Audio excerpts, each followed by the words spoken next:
1차 전도 여행을 마치고 그 길리기의 안디옥 교회에서 1차 전도 여행을 마치고 선교 보고를 하고 잘 지내고 있는데, 길리기의 안디옥 교회는 명실공히 이방인들을 위한 교회가 되었잖아요. 그리고 1차 전도 여행 때 많은 이방인들도 아시아에서 예수 믿겠다고 이제 나서는 사람들이 많이 있고, 그런 와중에 이제 한 가지 문제가 생긴 건데, 할례를 받지 아니하고도 이 예수 공동체에 들어와 있는 사람들, 이 사람들에 대해서 이제 좀 불만이 있는 사람들이 생겼다는 거죠. 예루살렘 교회에서 안디옥 교회에 어찌된지 영문인지 왔는 사람들이 할례를 받아야 된다, 우리 교회에 들어오려면 할례를 받아야 된다라고 하는 사람들이 있는 거예요. 그 사람들은 자칭 야고보파다, 야고보에게서 그런 이야기를 듣고 왔다, 뭐 그렇게 지시를 받았다, 뭐 그런 식으로 이야기하고 있는 거죠, 그 사람들이. 오늘날 정치계로 따지면은 개파 정도로 하면 되겠습니다. 그러니까 베드로파, 뭐 야고보파, 뭐 바울파, 뭐 이런 식의 개파 정도가 있는데, 그만큼 이제 그 야고보라는 인물도 굉장히 그 교회 내에서 인지도가 높은 인물이다.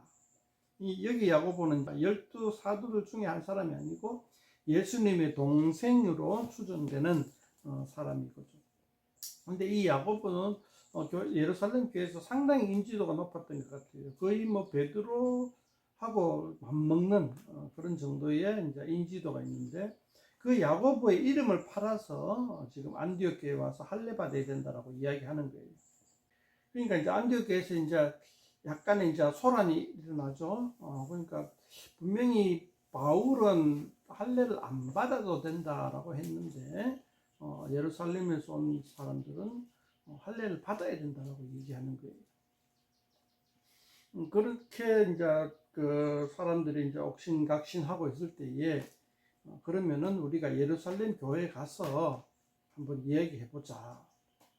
이럴 때에 우리는 이제 그 느낌이 예루살렘 교회가 상위 교회고 안디옥 교회가 하위 교회인 것처럼 느껴질 수가 있습니다. 그래서 하위 교회가 상위 교회에 질문을 하는, 그래서 확실히 확답을 해주세요 라고 하는 어떤 그러한 형태로 인식되기 쉬울 것이다 라는 거죠. 우리 보통 오늘날의 정서로 봤을 때. 그러나 초대교회의 정서에서는 전혀 그렇지 않다라는 것을 우리가 한번 인지했으면 좋겠어요.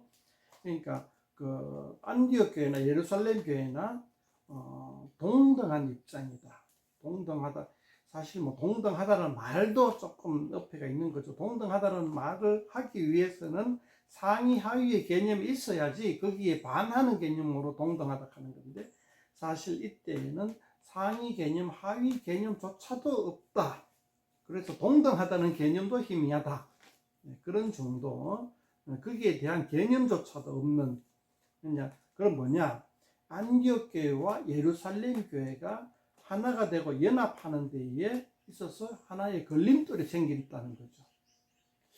예루살렘 교회는 할례를 받아야 된다고 얘기하나? 우리 안디옥 교회에서는 할례를 안 받아도 된다고 하는데, 그럼 좋다. 예루살렘 교회 가가지고 여기에 대해서 예루살렘 교회 전체가 어떻게 생각하는지 한번 물어보고 토론하고 우리가 하나 되기 위해서 한번 노력해보자. 이런 과정에서 예루살렘 교회에 가서 따져보자는 겁니다. 그래서 바울과 바나바가 안디옥 교회의 대표로 가서 예루살렘 교회에 가서 한번 따져보는 겁니다. 이 사도행전 15장은 예루살렘 회의라 그래가지고 굉장히 그 어떤 그 의미를 두고 있는, 교회사에서도, 교회 역사에서도 굉장히 큰 의미가 있고, 사도행전 문서 안에서도 굉장히 비중이 있는 15장의 장이다, 이렇게 생각하고 이걸 갖다가 유심하게 살펴봐야 할 필요가 있는 거죠. 그 회의 과정들을 하나하나 면밀히 따져보면은 굉장히 어떤 그 민주적으로 진행이 되고, 오늘날처럼 한 표 한 표가 아니라 서로 많은 의견을 주고받으면서 하나의 의견으로 수렴하더라는 거죠. 그러니까 네 의견 내 의견 다르다, 그럼 좋다, 쪽수대로 하자, 투표하자, 이게 아니고 네 의견 내 의견이 무엇이 다른지 무엇이 같은지, 그래서 우리가 어떤 점에서 합의를 볼 것인지에 대한 굉장히 어떤 토론의 어떤 성숙한 토론의 문화를 볼 수 있는 거죠. 그래서 마지막에 보면은 하나의 의견으로 합의를 해서 만장일치라는 단어가 나옵니다. 그러나 그러니까 의견이 합의될 때까지 토론을 쭉 나간다는 거죠. 물론 이익은 있지만은, 만약에 이런 형태의 우리가 어떤 토론 문화, 어떤 의견, 어떤 수렴의 과정들을 거친다면은 오늘날에는 결국 어떤 사람은 약간의 양보를 해야 할 수도 있겠죠. 그러나 이러한 분위기에, 이러한 어떤 토론 분위기, 어떤 의견 도출 분위기를 우리는 교회의 가장 모범된 사례로 볼 수 있으면 좋겠습니다. 그런데 이제 오늘날 교회에서는, 큰 교회에서는 그런 것에 대한 굉장히 큰 부담이 있기 때문에 대부분 어떤 의견을 갖다가 세울 때에 투표하는 쪽으로 많이 가죠. 그러나 투표는 사선책, 하수, 그러니까 최고의 어떤 책이 아니고 사선책, 하수책이라는 거죠. 투표가 오늘날 민주주의에서 굉장히 좋은 제도라고 인정되고 있는데, 사실 우리가 교회 안에서 성경적으로 봤을 때 투표는 굉장히 하책이다. 이 상책은 뭐냐? 서로 의견이 수렴하고 서로 동의하고 서로 인정하는 때까지 어떤 진지한 토론에 임한다는 거죠. 그런 거를 우리는 좀 15장에서 예루살렘에서 이제 좀 배울 수 있으면 좋겠고, 자, 그 다음에 이제 계속 본문을 쫓아가 봅시다. 토론 주제는 그거죠, 그죠? 할례를 받아야 되나, 안 받아야 되나.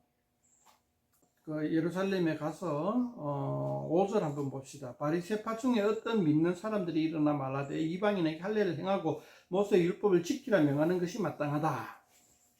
요거를 봤을 때에 예루살렘 교회 안에서도 유대교의 어떤 간섭들과 어떤 규칙들을 지켜야 한다라고 하는 부류가 있다라는 거죠. 무리가 있었다는 거죠.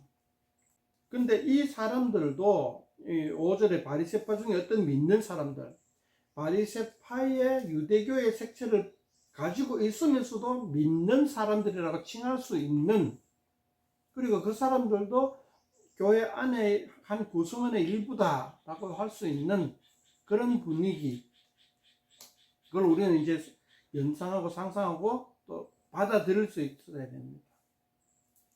너하고 나하고는 달라? 좀 다르네? 그러면 너하고 같이 못해? 이게 아니고, 본질적인 것에서 하나가 되어 있으면은 본질적이 아닌 것에서는 다르더라도 용납하고 수용하고 함께 할 수 있는 그런 어떤 교회다. 이거를 오늘날 우리도 살펴볼 수 있으면 좋겠다는 거죠. 그런데 자기들이 그렇게 바리새파의 어떤 간섭들을 지키는 건 좋은데 다른 사람에게도 강요를 한 것이 문제가 되었죠. 다른 사람에게 강요를 하니까 다른 사람들이 이야기해야 되냐, 과연 진짜 저 사람의 말대로 다 해야 되느냐 안 되느냐. 이제 베드로가 이야기하기를, 베드로는 자기 경험을 얘기합니다. 고넬료 사건도 있고 그런 사건에서 이제 11절에 보면은 베드로는 이렇게 말해요. 주 예수와 은혜로 구원받는 줄을 믿노라. 여기서 구원받는다 하는 단어에 대해서도 오늘날 우리의 어떤 개념과 베드로가 말하는 구원을 받는다 하는 개념은 조금 다르다고 생각이 됩니다. 거기에 대해서는 또 나중에 탐나는 대로 한번 얘기를 할 수 있으면 좋겠고요.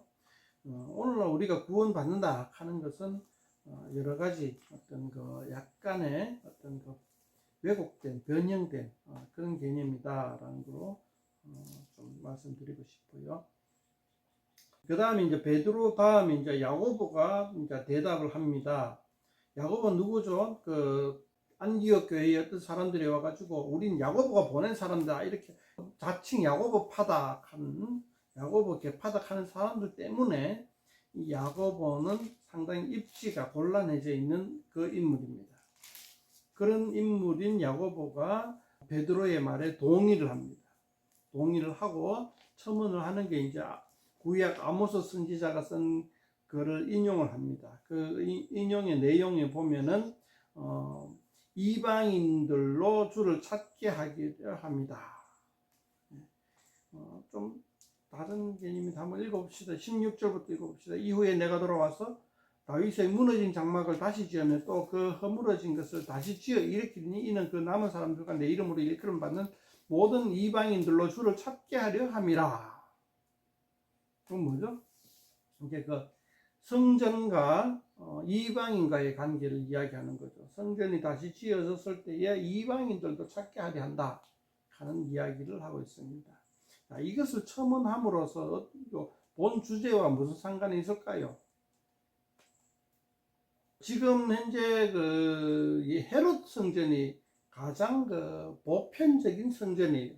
그래서 뭐 예수님 믿는 무리에서는 헤롯 성전을 성전으로 취급하지 아니하고 단지 그 예수님의 부활하신 몸 그리고 성령이 어떤 임하신 모든 사람들의 육신을 가지고 우리는 성전이라고 그렇게 칭하는 것을 예수 공동체 안에서는 배우고 있습니다. 그럴 때에 이방인들도 하나님을 찾을 수 있도록 하기 위한 것이다. 이렇게 얘기하는 거죠. 헤롯 성전과 전혀 무관하면서 또한 이방인들과 함께 동참할 수 있게 되었다는 거죠. 그러니까 그 이방인들 동참하는 데에 뒤에 가보면 이제 야고보는 계속 이야기하고 있죠. 어떤 문턱을 두지 말자라는 거죠. 문턱을 두지 말고 다만 이제 한 가지 이제 그 뭐라 하나 합일점도 아니고 뭐죠? 중간책 뭐라 그러죠? 단어가 생각이 안 나요. 합의점도 아니고 하여튼 단어가 생각이 안 나요. 그걸 한번 제시합니다. 제시하는데 네 가지를 제시하죠. 그게 뭐냐면은 20절에 보면 우상에 들은 것과 음행과 목매어 죽인 것과 피를 멀리하자. 요걸 이제 그 누구한테 제안하는 거죠? 1차적으로는 이방인한테 제안하는 거지만 실제적으로는 전 교인한테 다 제안하는 거죠. 실제적으로는 이게 이제 예수님 믿는 공동체 안에서는 이거는 멀리하는 게 이제 하나의 규칙이 됩니다. 그런데 이 규칙에 대해서 많은 사람들이 고민을 해요. 이게 이 규칙의 그 기준이 뭘까? 이렇게 해서 많이 고민을 하는데 어떤 사람은 이것이 하나의 어떤 그 의식행위다, 하나의 도덕률이다, 뭐 이렇게 얘기를 하는데 저는 어떤 그 문화적 관습인 것 같아요. 문화적 관습.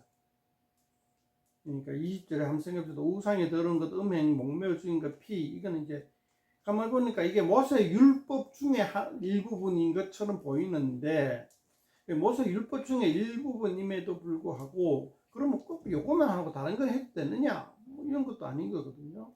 뭐 여기에 대해서 이야기할 게 좀 많이 있습니다만은 오늘 좀 이야기하기 쉽지 않을 것 같고요. 단지 이제 제가 결론적으로 얘기하고 싶은 거는 그겁니다.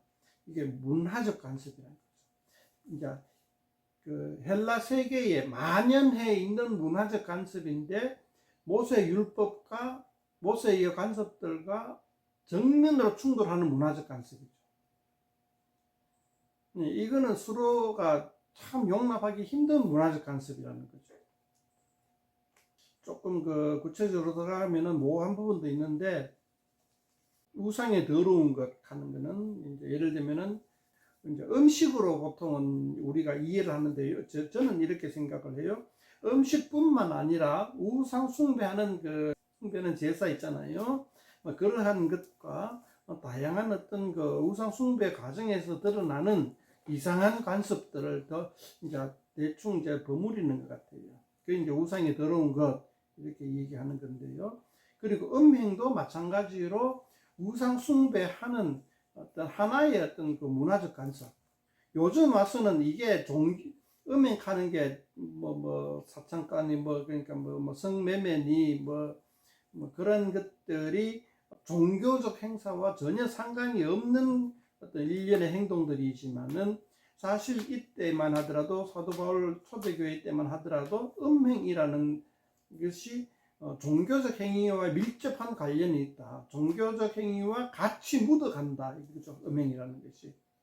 그러니까 사창가라는 것이 따로 있는 것이 돈 벌기 위한 것이 아니라 하나의 우상 숭배하는 제사의 사제다. 사창가, 성매매하는 사람들이 그런 것을 생각해 봤을 때 이 음행도 우상 숭배와 관련되어 있는 하나의 사회적 풍습이라는 거죠.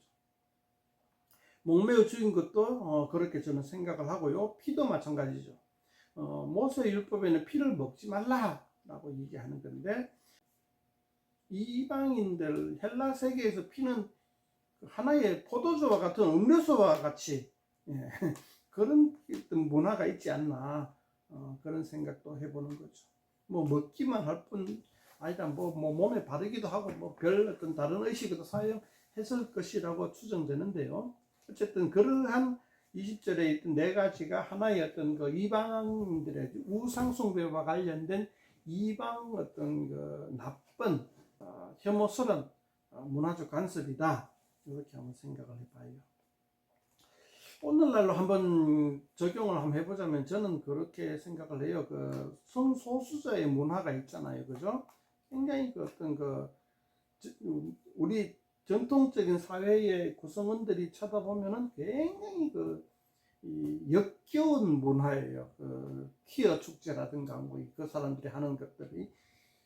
그러면서 그런 문화를 욕하지 말라고 하는데, 그게 심지어 이제는 교회 안에서도 그런 성소수자의 문화를 받아들여야 된다.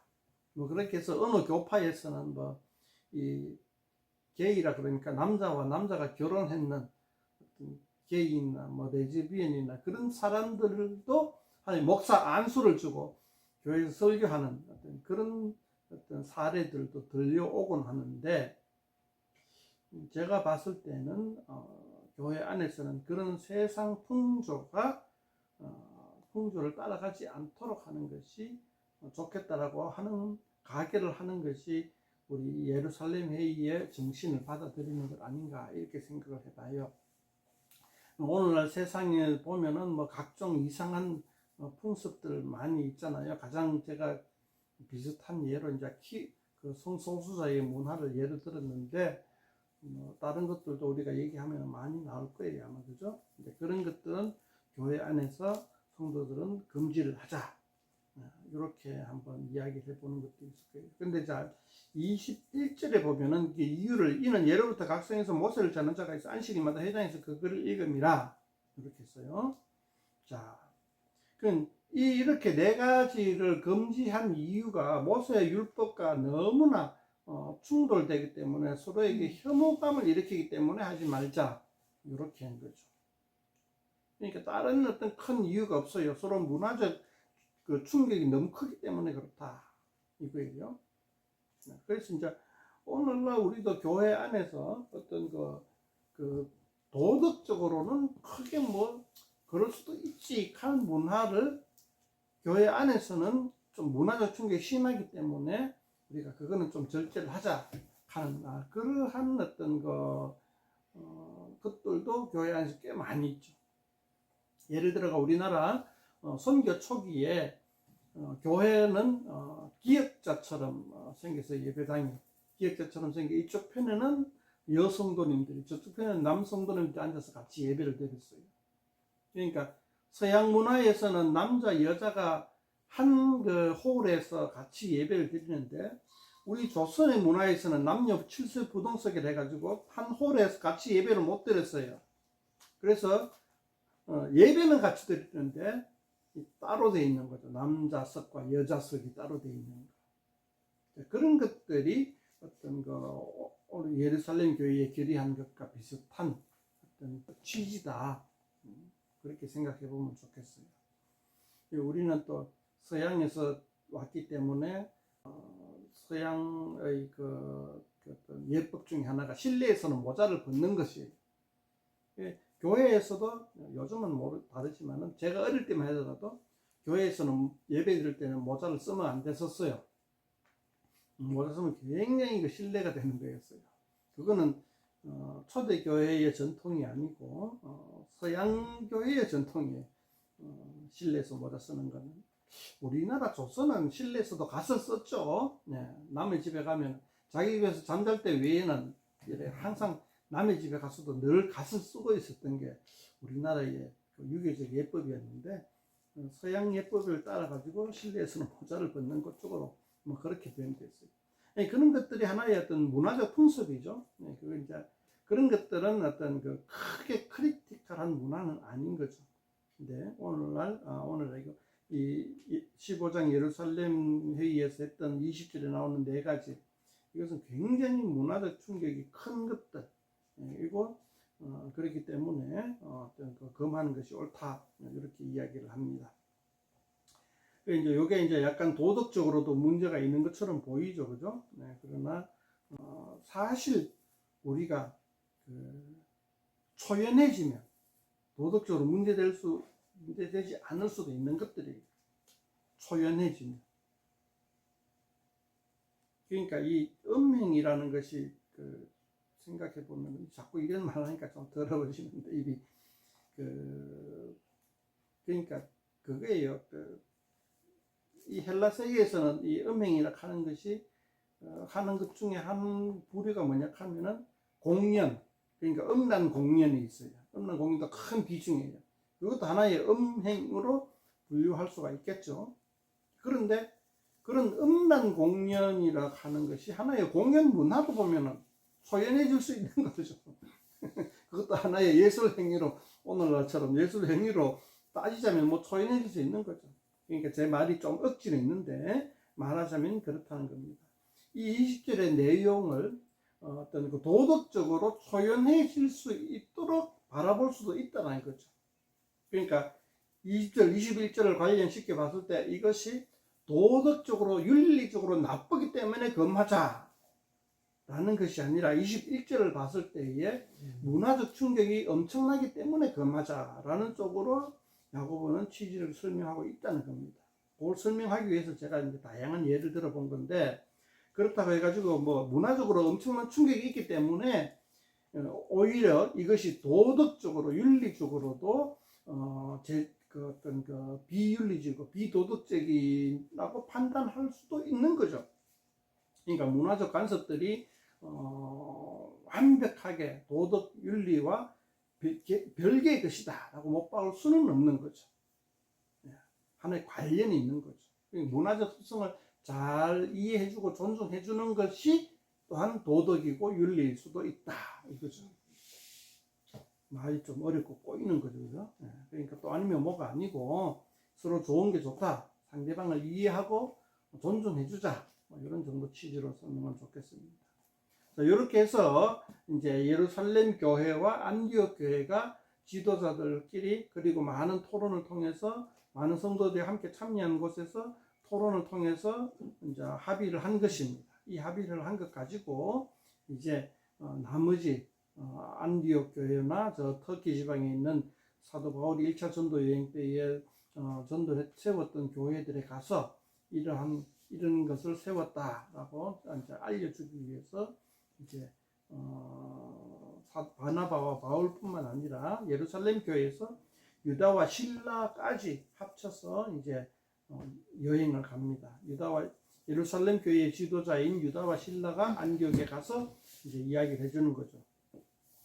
바울과 바나바만 가서 이야기해주면 좀 잘못된 게 아니고 신뢰도가 떨어지잖아요. 그래서 예루살렘 지도자들도 파견해 갑니다. 이 유다와 실라는, 유다라는 사람은 저는 바사바라 하는 유다는 12사도 마띠아 제비 뽑을 때 마띠아 뽑혔던 그리고 제비 뽑는 데서 탈락했던 그 사람이 아닌가 저는 그렇게 생각하는데요. 어쨌든 22절에 보면 인도자인 유다와 실라로 나와 있고, 저 뒤에 가보면 32절에 보면 유다 실라는 선지자다, 그러니까 인도자 리더급이고 선지자다 하는 사람들을 이제 보냈다. 직함도 좀 생각하는 게 있고 눈여겨 봐놓으면 좋겠죠. 이렇게 해서 예루살렘 교회는 이제 예루살렘 회의는 마친 겁니다. 네. 자, 여기서 또 한 가지 제가 할 말이 엄청 많습니다만, 자, 생각해 봅시다. 예수 믿는 사람들이 이제 안디옥 교회도 있고 예루살렘 교회도 있단 말이에요. 그 사람들이 예수님을 믿는데 이제 바리새파 같은 사람은 유대교의 전통을 다 지켜야지 참 고상한 진짜 예수 믿는 사람이더라고 생각하고 그걸 다 지키면서 예수님을 믿고 있어요. 또 바울 같은 사람은 그런 게 다 필요 없다. 오로지 그냥 믿음으로 예수님을 믿음으로 말미암아 구원을 받는다라고 하는데 실상은 따지고 들어가 보면은 이제 우리가 사도 바울의 신앙을 좀 면밀히 관찰해 봐야 될 필요 있지만은 믿음으로 구원받는다 하는 이 문구 속에 참 의미는 뭐냐라는 것에 대해서 고민해 봐야 되는데 일단은 우리가 지금 현재까지 아는 바로는 그래요. 고넬료 같이 선행과 구제하는 일에 많은 그죠? 그리고 구원받기에 구원받을 만한 믿음이 있는 것을 보고 예수 왕중의 안에 들어오는 그리고 다비다라는 여제자처럼 굉장히 어떤 선한 일을 많이 하는 어떤 그러한 사람들이 안에서 돋보이는 바울 공동체 안에서 돋보이는 사람들이더라.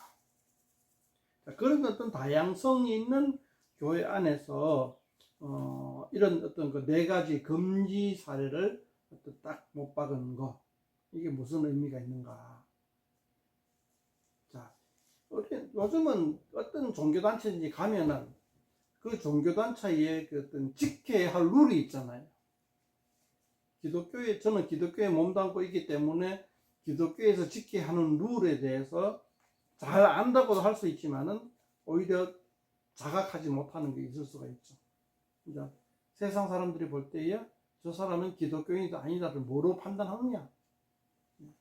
주일날 낮 예배에 참석하면은 기독교인이고 주일날 낮 예배에 참석 안 하면 교회에 정기적으로 출석을 안 하면 기독교인이 아니다 라고 해야 되느냐? 그거 이제 가장 어떤 세상 사람들이 판단하기에 쉬운 기준이겠죠. 어떤 그런 기준들이 각 종교마다 다 있다는 거예요. 그러면 안디옥 교회 교인들과 예루살렘 교회 교인들 보고 너희들은 그리스도인이다 라고 못 박는 그 기준은 과연 무엇인가에 대해서 할례도 아니고 안식일 준수도 아니고 이것도 아니고 저것도 아니고 뚜렷하게 없는 거예요. 단지 지금까지 우리가 봤던 것은 예수님을 메시아다라고 인정하는 것, 그게 그리스도인의 하나의 판별 기준이 될 수 있다. 근데 그거는 어떤 겉으로 드러나는 삶의 양식이 아니잖아요. 그러니까 그런 것에 대해서 한번 우리는 제가 얘기하고 싶은 게 그거예요. 성경책 신약 성경을 읽어가면서 사도행전을 읽어가면서 그것이 무엇인가에 대해서 같이 고민해보고 그것이 진짜로 우리가 예수 믿는 사람으로 만들어주는 것이다 라고 생각하는 거죠. 과연 예수 믿고 기독교인이다. 그냥 이 전통적으로 말하면 구원의 확신이 무엇 가지고 있는가? 무엇으로 구원을 받을 수 있게 하는가? 무엇이 그리스도인 되게 하는가? 그것에 대해서 한번 찾아 나선다. 이런 개념으로 저는 보고 있어요. 자, 오늘 15장을 통해서 중요한 것 하나 봤죠. 예수 믿는다라고 하는 것은 구원받는다라고 하는 것은 모세 율법을 지켜서 구원받는 것이 아니고 그렇다고 자유방임하게 하는 것도 아니고 이 네 가지를 금하고 그러니까 세상의 안 좋은 풍습들을 갖다가 절제하고 예수님을 나의 구주, 나의 메시아로 받아들이는 그런 삶이 그런 삶과 신앙 고백이 그리스도인 되게 한다. 이제 예루살렘 회의의 교회 회의의 결론이죠.